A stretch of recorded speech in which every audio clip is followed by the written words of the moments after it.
Hello viewers, मैं पवन कुमार विश्वजीत आप सभी का स्वागत करता हूं आपके अपने यूट्यूब चैनल पवन कुमार विश्वजीत में। दोस्तों, आज हम इस वीडियो में बात करने वाले हैं बीपीएड कोर्स के बारे में। जी हां दोस्तों, बीपीएड कोर्स में एडमिशन लेने के लिए आपको क्या प्रोसेस फॉलो करनी पड़ेगी, एनसीटी की गाइडलाइन क्या कहती है, एडमिशन के लिए क्या एलिजिबिलिटी क्राइटेरिया है और यूनिवर्सिटी आपको किस बिहाफ पे एडमिशन देती है। और अगर आप एनसीटी के रूल को फॉलो नहीं करते हैं, अगर कोई भी आपका कोर्स जिसको आप करने के लिए जा रहे हैं अगर वो एनसीटी से मान्यता प्राप्त नहीं है, उसको एफिलिएशन नहीं मिली है, तो आपको क्या दिक्कतें आएंगी, कोर्स की ड्यूरेशन क्या रहेगी, कोर्स के लिए आपको फीस कितनी सबमिट करवानी पड़ती है और कोर्स में एडमिशन लेने के लिए क्या मेरिट का एलिजिबिलिटी क्राइटेरिया रहता है। तो दोस्तों, आज हम इन्हीं बातों पर बात करने वाले हैं इस वीडियो में और जानने की कोशिश करेंगे कि बीपीएड में एडमिशन लेने के लिए हमें किन रूल्स को फॉलो करना है एनसीटी और यूनिवर्सिटीज़ के। तो चलिए दोस्तों, वीडियो की शुरुआत करते हैं और वीडियो में जानते हैं कि हमें जो बीपीएड का कोर्स है उसको करने के लिए एनसीटी के किन बातों का ध्यान रखना है। तो दोस्तों, यहाँ पर आप इसमें साफ देख सकते हैं, ये एक पैराग्राफ है और इस पैराग्राफ में आपको ये बताया जाएगा कि बीपीएड में एडमिशन लेने के लिए आपको किस प्रोसेस को फॉलो करना है। तो दोस्तों, यहाँ पर इन्होंने साफ साफ इसमें मेंशन किया हुआ है। ये दोस्तों, मैं आपको एक और बात बता दूं, ये जो मैं आपको बता रहा हूँ ये गजटेड जो हमारा एक रूल होती है, जो भारत का राजपत्र होता है, उसमें जो रूल्स बताए गए हैं उन्हीं के अकॉर्डिंग आपको एडमिशन लेने की ज़रूरत होती है, जो एनसीटी की गाइडलाइन है। तो दोस्तों, यहाँ पर बीपीएड में एडमिशन लेने के लिए जो भी कार्यक्रम है उनके मानक मानदंड और रूल रेगुलेशंस इसमें बताए गए हैं। यहाँ पर दोस्तों, सबसे पहले प्रस्तावना है कि बीपीएड का जो कोर्स है वो क्यों शुरू किया गया है। तो दोस्तों, यहाँ पर जो बीपीएड का कोर्स है वो एक आपका प्रोफेशनल कोर्स है टीचिंग के लिए। और दोस्तों, यहाँ पर जो ये कोर्स करवाया जाता है ये 6th class to 10th class आपके शारीरिक शिक्षा के लिए शिक्षक तैयार करने के लिए करवाया जाता है। जी हाँ दोस्तों, यहाँ पर जो डीपी हैं वो तैयार करने के लिए ये कोर्स करवाया जाता है। और दोस्तों, साथ में इसमें 11th और 12th क्लास में शारीरिक शिक्षा मींस फिजिकल एजुकेशन और आपके जो स्पोर्ट्स की जितनी भी एक्टिविटीज़ होती हैं उनको आयोजित करने के लिए ये बीपीएड का कोर्स करवाया जाता है। तो दोस्तों, आपको समझ में आ गया होगा कि एक बीपीएड करने के बाद में जो एक डीपी बनते हैं, जो आपके टीजीटी कैडर में आते हैं, उनको जो आपका प्रोफेशन का क्राइटेरिया है वो क्या रहता है। जी हाँ दोस्तों, आपकी ड्यूटीज़ रहती है 6th टू 12th क्लास, उसमें आपको अपने जो खिलाड़ी हैं वो तैयार करने होते हैं और साथ में आपको फिजिकल एजुकेशन सब्जेक्ट को पढ़ाना होता है। दोस्तों, यहाँ पर जो नेक्स्ट पॉइंट है वो है आपका अवधि और कार्य दिवस। जी हाँ दोस्तों, जब आप बीपीएड में एडमिशन लेते हैं तो वहाँ पे आपकी जो टाइम ड्यूरेशन है वो क्या रहती है। जो बीपीएड का कोर्स है दोस्तों वो आपका 2 शैक्षिक सत्रों का 2 शैक्षिक वर्षों का रहता है। जी हाँ दोस्तों, आपकी 2 साल की बीपीएड अब हो गई है, पहले 1 साल की होती थी लेकिन अब इसको 2 वर्ष के लिए कर दिया गया है। जैसे ही बीएड आपकी जब 2 साल में कन्वर्ट हुई है तो वैसे ही ठीक आपकी बीपीएड भी अब 2 साल की हो गई है। और दोस्तों, 2 साल के अंदर आपको 4 सेमेस्टर की जो अवधि है वो दी गई है, मीन्स आपको 4 एग्जाम देने पड़ेंगे। और दोस्तों, यहाँ पर इसमें और भी बताया गया है कि छात्रों का कार्यक्रम में प्रवेश की तारीख से अधिकतम 3 वर्ष के अंदर कार्यक्रम अपेक्षाओं को पूरा करने की अनुमति होगी। तो दोस्तों, इसका मतलब यहाँ पर ये है कि आप जब भी अगर आपकी एग्ज़ाम्स में री आ जाती है तो वो आपको क्लियर करने के लिए 3 साल का समय मिलता है। नेक्स्ट यहाँ पर जो दोस्तों पॉइंट है वो आपका कार्य दिवस। आपकी जो कार्य दिवस हैं वो कितने रहते हैं। तो दोस्तों, यहाँ पर आप इसमें साफ साफ देख सकते हैं, प्रति वर्ष कम से कम 200 कार्य दिवस होंगे और दाखिले और परीक्षा आदि को छोड़कर संस्थान 1 सप्ताह में आपके 5 से 6 दिन आपकी क्लासेस को कर सकता है। और दोस्तों, यहाँ पर जो आपका न्यूनतम जो घंटे हैं आपके 36 आवर्स 1 सप्ताह के अंदर होने चाहिए आपकी क्लासेस के लिए। और दोस्तों, अब आता है मेन पॉइंट कि जब आप एडमिशन लेने के लिए जाते हैं तो सबसे बड़ी प्रॉब्लम होती है आपको ये जानना कि आपका जो एडमिशन है वो किस बिहार पे होगा, आपकी जो एलिजिबिलिटी क्राइटेरिया है वो क्या होना चाहिए। तो दोस्तों, यहाँ पर इसमें जो सबसे पहला बता रखा है वो पॉइंट है आपका दाखिला। दोस्तों, यहाँ पर जब भी आप किसी इंस्टीट्यूट में एडमिशन लेते हैं तो आपको ये देखना है कि वो आपका जो कोर्स करवाने जा रहा है क्या वो एनसीटी से अप्रूव्ड है, क्या यूजीसी से उसको मान्यता मिली है। और दोस्तों, ये भी आपने देखना है कि वहाँ पर जो आपका सेक्शन है वो आपके 50-50 छात्रों की जो बुनियादी इकाई है, मीन्स कि आपकी जो एक यूनिट होगी उसमें ज़्यादा से ज़्यादा 50 स्टूडेंट हो सकते हैं और जो दूसरी यूनिट होगी उसमें भी 50 स्टूडेंट हो सकते हैं। तो आप ये कह सकते हैं कि जब कोई इंस्टीट्यूट अपनी एफिलिएशन लेता है इस बीपीएड कोर्स को करने के लिए तो उसको मैक्सिमम 50 और मैक्सिमम आपको 100 बच्चों के लिए एडमिशन की एक एफिलिएशन मिलती है कि आप 100 जो स्टूडेंट्स हैं उनको एडमिट कर सकते हैं। और दोस्तों यहाँ पर है, अब बात आती है पात्रता, आपके लिए क्या पात्रता है। तो दोस्तों यहाँ पर आपके 50% अंकों के साथ किसी भी विषय से स्नातक डिग्री होनी ज़रूरी है। मीन्स आपकी ग्रेजुएशन कंप्लीट होनी ज़रूरी है किसी भी विषय से अगर आप एडमिशन लेते हैं, और कम से कम आपके पास में AIU, IOA और SGFI भारत सरकार द्वारा मान्यता प्राप्त खेल कूद में अंतर कॉलेज, अंतर क्षेत्रीय, जिला और स्कूल प्रतियोगिता में भागीदारी की हो। मीन्स आपके पास में कम से कम डिस्ट्रिक्ट लेवल का सर्टिफिकेट और आपने ग्रेजुएशन 50% से की हुई हो तो आप एडमिशन के लिए एलिजिबल हैं। और दोस्तों यहाँ पर जो सेकंड अभी इसमें क्वालिफिकेशन दे रखी है वो है आपकी 50% अंकों के साथ में आपने शारीरिक शिक्षा में स्नातक डिग्री की हो। मीन्स कि अगर आपने BSc स्पोर्ट्स कर रखी है, BSc फिजिकल एजुकेशन से कर रखी है तो आप यहाँ पर एलिजिबल हैं बीपीएड में एडमिशन लेने के लिए। और दोस्तों नेक्स्ट पॉइंट है जो इसमें वो है आपका 50% अंकों के साथ किसी भी विषय में स्नातक डिग्री वैकल्पिक विषय के रूप में आपके पास में फिजिकल एजुकेशन का आपने अध्ययन किया हो। इट मीन्स कि आपने जो आपकी ग्रेजुएशन की है वो 45% जो आपके अंक हैं उनके साथ में आपने एक एडिशनल कोर्स है वो फिजिकल एजुकेशन के रूप में ज़रूर पढ़ा हो तो आप एडमिशन लेने के लिए एलिजिबल हैं। दोस्तों यहाँ पर इसमें जो और बता रखा है वो है आपका 45% अंकों के साथ आपकी जो स्नातक डिग्री है वो कंप्लीट होनी चाहिए, राष्ट्रीय अंतर विश्वविद्यालय राज्य प्रतियोगिता में भाग लिया हो और जो आपकी AIU, IOA, SGFI या फिर भारत सरकार द्वारा यथा मान्यता प्राप्त खेल कूद में अंतर कॉलेज, अंतर क्षेत्रीय, जिला और स्कूल खेल प्रतियोगिता में आपने प्रथम, द्वितीय या तृतीय स्थान प्राप्त किया हो। तो दोस्तों आपको एक और बात याद रखनी है, अगर आपने डिस्ट्रिक्ट में किसी भी कंपटीशन में पार्टिसिपेट किया है तो वहाँ पर आपका कोई ना कोई मेडल, आपकी कोई ना कोई पोजीशन होनी चाहिए, तब जाके आप एडमिशन के लिए एलिजिबल होंगे। और दोस्तों यहाँ पर आगे इसमें बता रखा है कि अंतर्राष्ट्रीय प्रतियोगिताओं में भागीदारी के साथ स्नातक डिग्री अगर आपने कर रखी है तो आप एडमिशन लेने के लिए आप एलिजिबल होंगे। दोस्तों यहाँ पर वो जो पॉइंट मैंने आपको ऊपर बताए थे वही पॉइंट यहाँ पर आपके सारे के सारे सेम रहेंगे। मीन्स कि यहाँ पर आपका है कि इंटरनेशनल अगर आप एक प्लेयर हैं तो आप ग्रेजुएशन के साथ में बीपीएड में एडमिशन लेने के लिए एलिजिबल होंगे।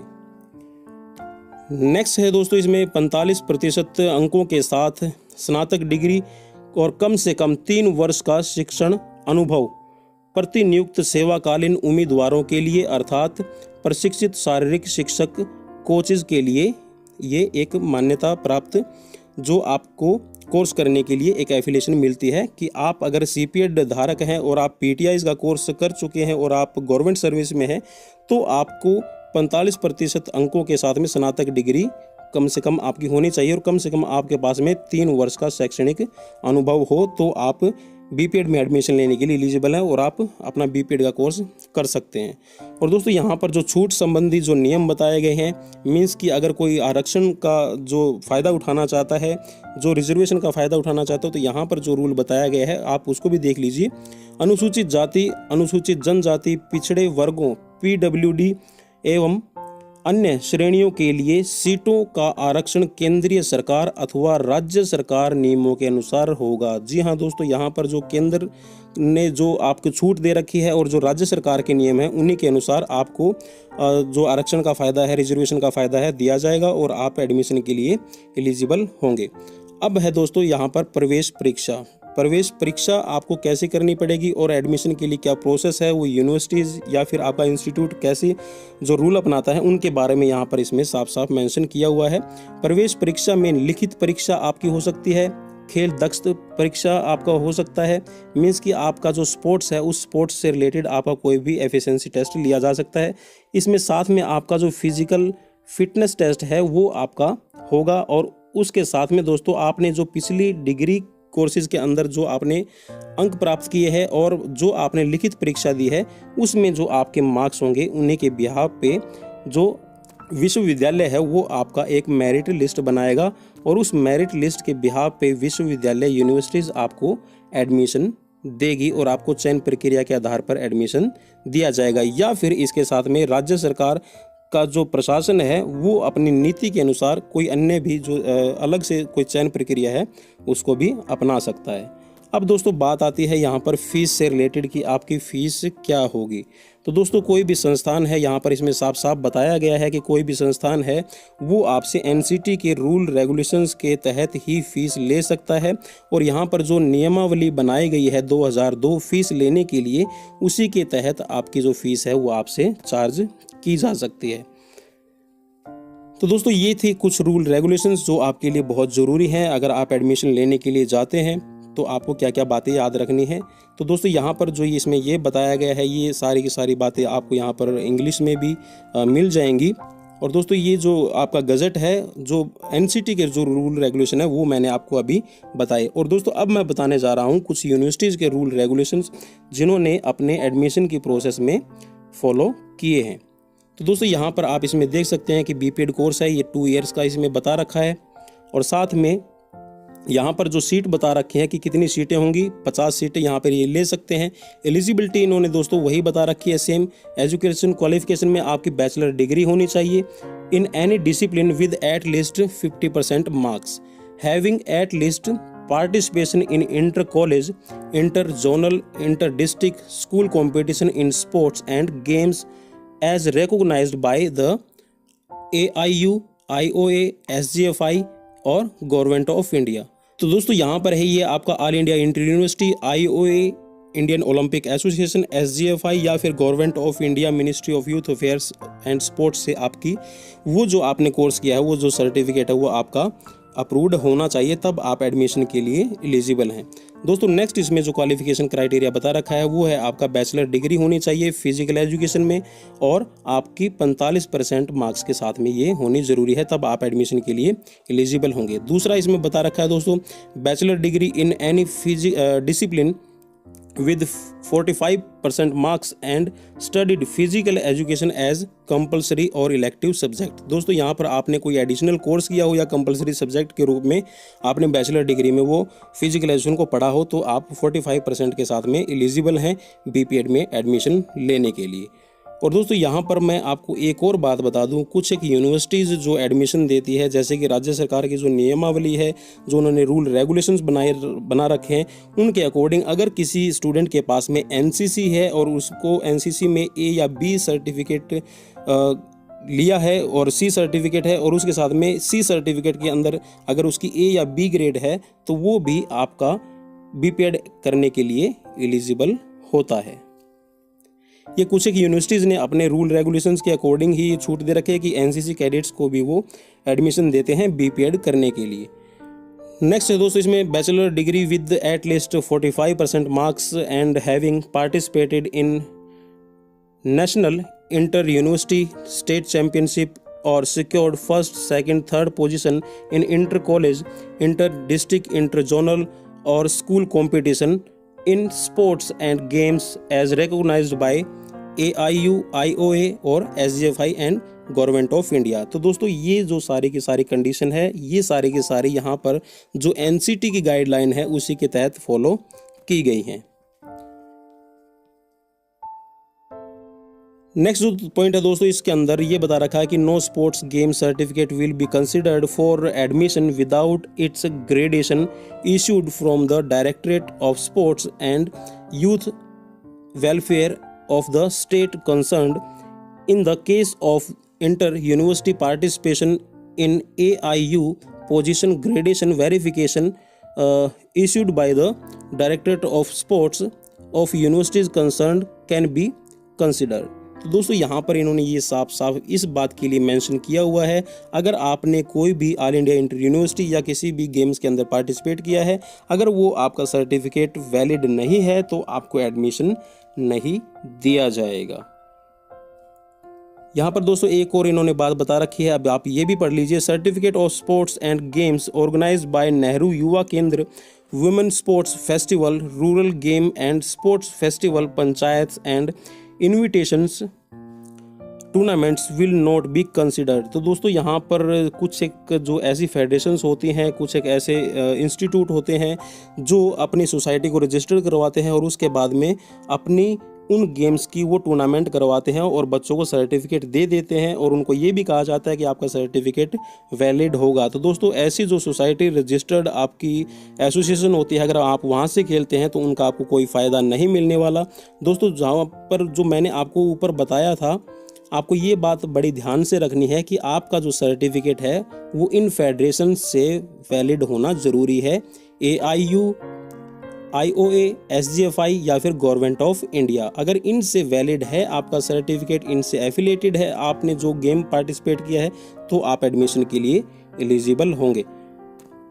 नेक्स्ट दोस्तों यहाँ पर इसमें बता रखा है कि आपको एक फिजिकल एफिशिएंसी टेस्ट देना पड़ेगा। दोस्तों जो फिजिकल एफिशिएंसी टेस्ट है वो अलग अलग स्टेट्स में अलग अलग लिया जाता है। अब जैसे कि अगर मैं हरियाणा की बात करूँ तो हरियाणा के अंदर एक कनेडियन टेस्ट है, वो सभी यूनिवर्सिटीज़ ऑर्गेनाइज करती है और फिजिकल एफिशिएंसी टेस्ट में आपको एक कनेडियन टेस्ट देना पड़ता है। अगर हम यूपी की बात करें तो वहाँ पर आपकी BHU है या फिर जो दूसरी बड़ी यूनिवर्सिटीज़ हैं वो अपना कोर्स जब इसमें एडमिशन लेने के लिए आपको एलिजिबल करती है तो वहाँ पर आपको एक ऑफर टेस्ट है वो फेस करना पड़ता है। और दोस्तों यहाँ पर जो ये पॉइंट बता रखा है ये मैरिड फीमेल के लिए है। अगर वो इस कोर्स में एडमिशन लेना चाहती है तो वहाँ पर उनको सर्टिफिकेट देना होगा SMO या फिर MO से, सिविल हॉस्पिटल से बनवाकर कि वो इस कोर्स के दौरान अगर प्रेग्नेंट हो जाती हैं तो वो कोर्स को बीच में उस कोर्स को करने के लिए एलिजिबल नहीं होंगे। तो दोस्तों यहाँ पर इसमें साफ साफ ये बात है कि अगर कोई विवाहिता है, अगर कोई मैरिड फीमेल है, अगर वो इस कोर्स को करना चाहती हैं तो उनको ड्यूरिंग कोर्स अगर वो प्रेग्नेंट होती हैं तो वो इस कोर्स के लिए एलिजिबल नहीं होंगी। बिकॉज इस कोर्स के अंदर दोस्तों जो फिजिकल और आपका प्रैक्टिकल और थ्योरेटिकल दोनों ही आपको सब्जेक्ट पढ़ने पड़ते हैं। फिजिकली जो आपको ट्रेनिंग दी जाती है, कोचिंग दी जाती है, उसके साथ में अगर आप प्रेग्नेंट होते हैं तो आप इस कोर्स को करने के लिए एलिजिबल नहीं होंगे। और दोस्तों यहाँ पर भी ये एक अलग से एक यूनिवर्सिटीज़ का प्रोस्पेक्टस है। तो दोस्तों इसमें भी वही सेम बातें बता रखी हैं जो मैंने आपको ऊपर बताई हैं। तो दोस्तों ये कुछ बातें थी, जब आप एडमिशन लेने के लिए जाते हैं तो वो आपको पता होनी चाहिए कि आपकी यूनिवर्सिटीज़ या फिर आपका इंस्टीट्यूट जिसमें आप एडमिशन ले रहे हैं क्या वो आपका NCT से अप्रूव्ड है, क्या उसको UGC से उस कोर्स को मान्यता मिली है, और जिस ईयर में आप एडमिशन ले रहे हैं क्या उस साल की NCT की मान्यता जो है वो उस इंस्टीट्यूट को, उस यूनिवर्सिटीज़ को मिली हुई है या नहीं मिली हुई है। कई बार दोस्तों ये देखा जाता है, अभी पिछले कुछ सालों में कुछ एक यूनिवर्सिटीज़ ने कोर्स करवा दिया लेकिन उनके पास में NCT की अप्रूवल नहीं थी और उसकी वजह से जब वो DSSB में उनके सिलेक्शन की बात आई तो उनको बड़ी प्रॉब्लम फेस करनी पड़ी। तो दोस्तों आपको ये सारी बातें ध्यान में रखनी है। तो दोस्तों अब बात आती है आपका जो फिजिकल एफिशिएंसी टेस्ट होगा, कनेडियन टेस्ट होगा या फिर आपका ऑफर टेस्ट होगा, तो उसके बारे में आपको क्या बातें ध्यान में रखनी है उसके लिए मैं नेक्स्ट वीडियो जल्द ही लेकर आने वाला हूं। तो दोस्तों वीडियो अगर आपको अच्छी लगी है तो वीडियो को लाइक कीजिए, शेयर कीजिए, वीडियो को कमेंट कीजिए और हमारे चैनल को फिजिकल एजुकेशन एंड स्पोर्ट्स के लिए सब्सक्राइब कीजिए।